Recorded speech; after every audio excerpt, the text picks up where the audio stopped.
Welcome back to Language Liftoff, the podcast dedicated to boosting your everyday English skills. Today, we're tackling a topic that is absolutely vital: how to talk about your health and communicate clearly with a doctor. That's a fantastic topic, Alice. Knowing the right vocabulary when you're feeling unwell can reduce stress and ensure you get the right care quickly. Exactly. I'm joined by our language expert, Bob. Bob, when English learners need to see a doctor, what's the first hurdle they often face? Usually, it's translating how they feel into precise English medical terms or understanding the doctor's questions. Let's start with symptoms. When you call to make an appointment, they'll likely ask, "What are your symptoms?" So, what are some common symptom phrases we should learn? Think about pain first. Instead of just saying, "it hurts," you need to specify where and how. For location, you might say, "I have a pain in my stomach," or "I have a headache in my temple." And how do we describe the type of pain? Is there a difference between a sharp pain and a dull ache? Absolutely. A sharp pain is sudden and piercing. A dull ache is continuous and mild. You might also experience a stabbing pain, which is very intense, or a throbbing pain, like a heartbeat in your head. If it comes and goes, we call that intermittent pain. That's very helpful specificity. What about general feelings of being unwell? We use terms like nausea. That's the feeling you might vomit. If you do vomit, you say, "I've been vomiting," or simply, "I've been sick." If you feel dizzy, you say, "I feel lightheaded," or "I feel dizzy." And what if someone has a cold or flu? For colds and flu, you'll hear words like congestion. That means your nose is blocked. Sore throat is self-explanatory. If you have a cough, describe it. Is it a dry cough or a productive cough, meaning you are coughing up phlegm? That's vocabulary I might not hear often in casual conversation, but it's crucial here. Now, let's move to the actual consultation. When the doctor walks in, they usually start by asking about your history. Right. They often start with, "What brings you in today?" or "Can you describe your ailment?" An ailment is just another word for a minor illness or sickness. A good response is to be concise. For example, "I've had a persistent fever for 3 days." What is a fever exactly for learners? A fever is an abnormally high body temperature. If the doctor asks if you have any existing conditions, you need to mention your medical history.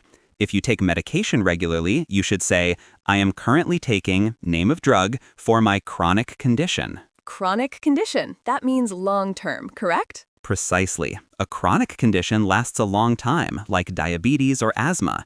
The opposite is an acute condition, which is sudden and short-lived, like a sprain. Let's talk about describing when things started. Time is important for diagnosis. Yes, doctors love time frames. Use phrases like, "It started last night," or "It's been getting worse gradually over the week."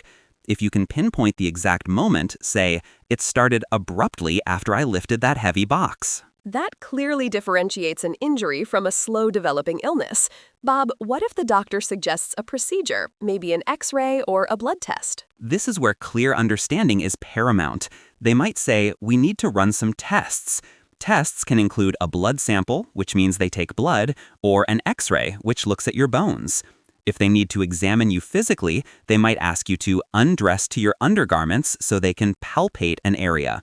That means gently touch or press on it to check for tenderness. That word palpate is useful to recognize. What if a learner doesn't understand the doctor's instructions? Should they pretend they understood? Never. That's the most dangerous thing you can do. Always use clarifying phrases. You can say, "Could you please rephrase that?" Or, "I'm sorry, I didn't quite catch that last part." Or, my favorite simple request, "Could you speak more slowly, please?" That keeps the power in the patient's hands. And what about clarifying medication instructions? When they prescribe something, listen for dosage and frequency. The doctor might say, "Take 1 tablet twice a day." You should confirm, "So that's 1 pill in the morning and 1 pill in the evening?" You might also need to ask about side effects.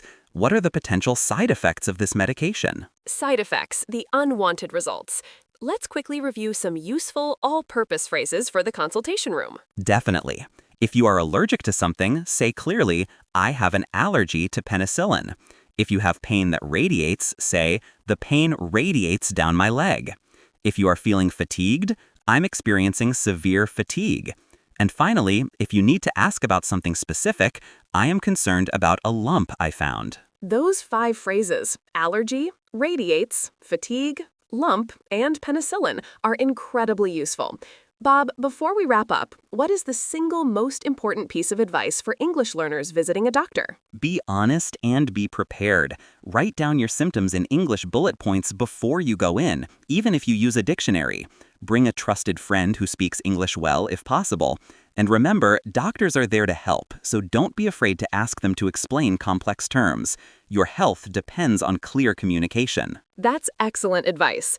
Bob, thank you so much for shedding light on this crucial vocabulary. My pleasure, Alice. And to all our listeners, we hope this episode gives you the confidence to navigate your next health conversation in English. Join us next time on Language Liftoff.